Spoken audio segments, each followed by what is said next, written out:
اور اس حلف کی پاسداری کرے کہ اللہ کو گواہ بنا کر آپ اٹھاتے ہیں اور مخلوق خدا کو بھی، اس کے نتیجے میں پاکستان بھی مضبوط ہوگا اور آپ بھی۔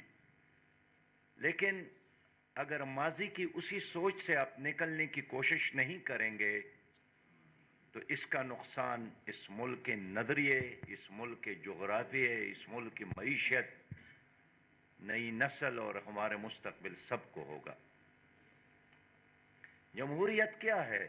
جس طرح سب بھائیوں نے کہا کہ لوگوں کی رائے کا نام ہے اور مشاورت کا نام ہے۔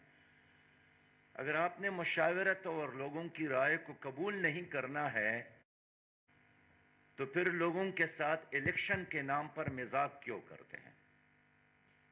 ساری دنیا میں پہلے الیکشن اور بعد میں حکومت بنتی ہے۔